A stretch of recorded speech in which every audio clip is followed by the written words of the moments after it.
sad news then, because that is Project Bluebird, after this car's gone past, driving off. Bye bye Bluebird. There it goes. And that leaves me sat here in a lay-by in Coventry with my new car. Oh yes, I finally got myself a Lexus V8. Right, I'm going to go and catch my friends up now, so I'll do more video later. I've swapped my Lexus for a bus, mostly so I could listen to the Voith retarder on this gorgeous Metrobus. Look at the seats. Oh.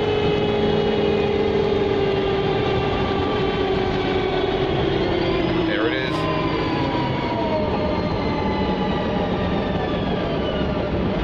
Ah, beautiful.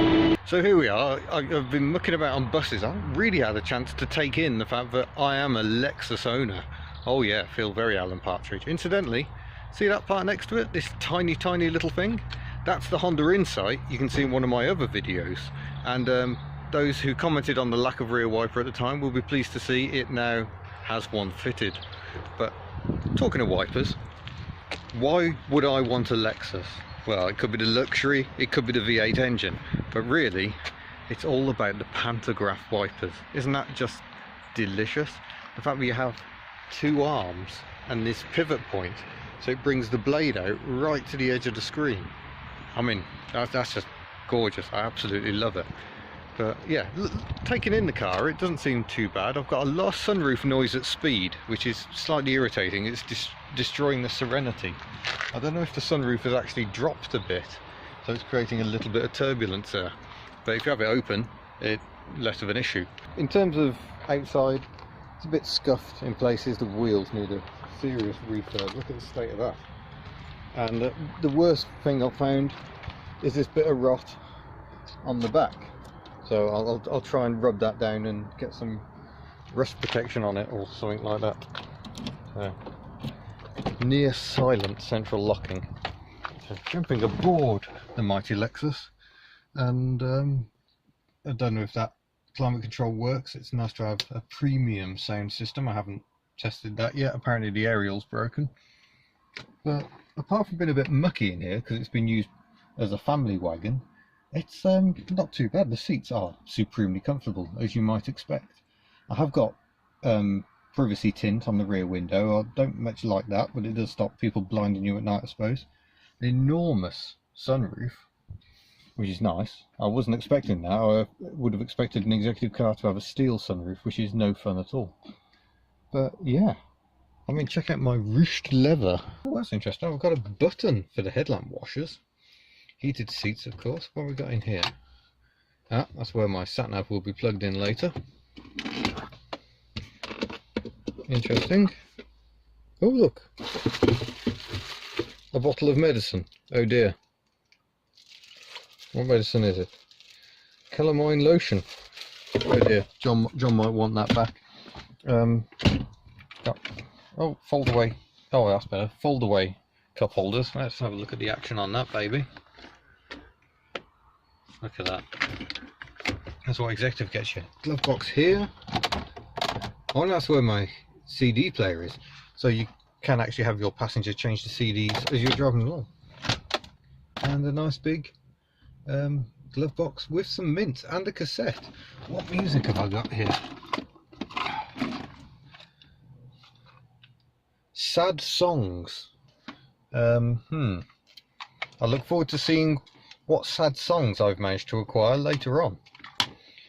Job's a good one. So yeah, I need to drive home in my new car, and then I'll be able to tell you a bit more about it. So far I've driven it mostly on motorway, and it whispers along much as you'd expect. So yeah, I can't quite believe I've managed to swap a Bluebird for this. Luxury. Brilliant. Well, after a lovely day with the Autoshite masses, I'm now about to attempt the drive home, and unfortunately I'm doing it in the dark, so I'll have to do some further impressions when I actually get back to Wales. The biggest priority right now is to find a petrol station, for I don't have much fuel. Right, I've just put £50 worth of fuel in. Ooh, that's taking up to 3/4 of a tank, so that's not too bad. How many litres was that? Oh no, it was exactly 50 litres at 59 quid. All sorts of rubbish in this car. Let's go and see what that actually translates into.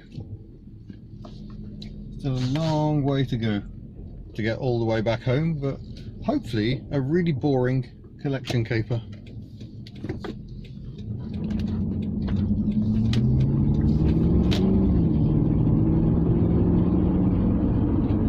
It's going to get it through the fuel pretty quickly if I do that, but we're running out of street lights, so I don't really want to drive with the lights on anymore, so I shall continue in the dark. We have made it home.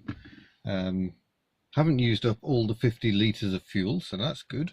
That took it to 3/4 of a tank. It dropped to just above half, so I was driving quite smoothly. But I still reckon it's probably chomped its way through about 20 litres to do 110 miles. So yeah, it's not great on fuel. 4 litre V8, surprising. I'm going to have to work on the economy. But yes, I shall wait for daytime and then I can show you more about the car. Well, it's the morning after, and yeah, I'm home in the Lexus. I would like to demonstrate some things I like very much about the Lexus. I quite like the magic dashboard, which goes dark and then lights up again. I mean, that's very smart. Obviously liking the V8 aspect as well, because who wouldn't love a V8? But most of all, look at this. Oh! Pantograph wipers. Ka-ching! So it definitely has a problem with cold idle. It seems to want to tick over at about 1500 revs, and I'm now doing 30 miles an hour. I'm not touching the pedals and it's accelerating. So something's a little out of whack there. I wonder if something wrong with the idle valve. Might be something to look into. The other major problem with this car is the timing belt. We have no record of it being replaced since about 55,000 miles, and it's now got 156,000 miles on the clock. This could be a disaster. Other issues came to light as we were driving back home last night. There's a couple of trim rattles, which I wasn't expecting in a Lexus. Perhaps it's because there is no other noise, but you can sort of, yeah, I can't work out where those little buzzes are coming from. It's a little perplexing. It feels a little underdamped as well, so when you're hooning through the Welsh mountains on the twisty roads, it feels a bit too wobbly. I would expect a bit more composure than that, and I suspect it's just because the dampers are tired. Yeah, I mean, the main thing I love is just the effortless torque. We're going up quite a steep hill now, and it's doing 2000 revs. So the gearbox is just using the torque of the engine.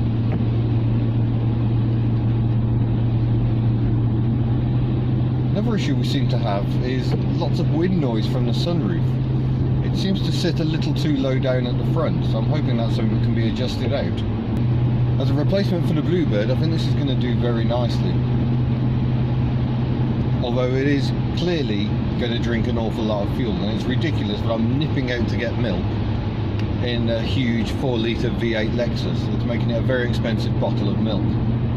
But this was all about treating myself. I mean, the amount of effort I put into making the Bluebird better, and the end result was a car that didn't feel like a treat. This really does.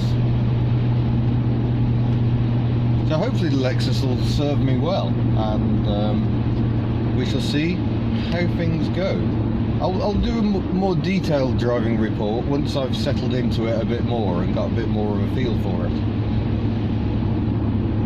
But until now, I'm going to enjoy the waft.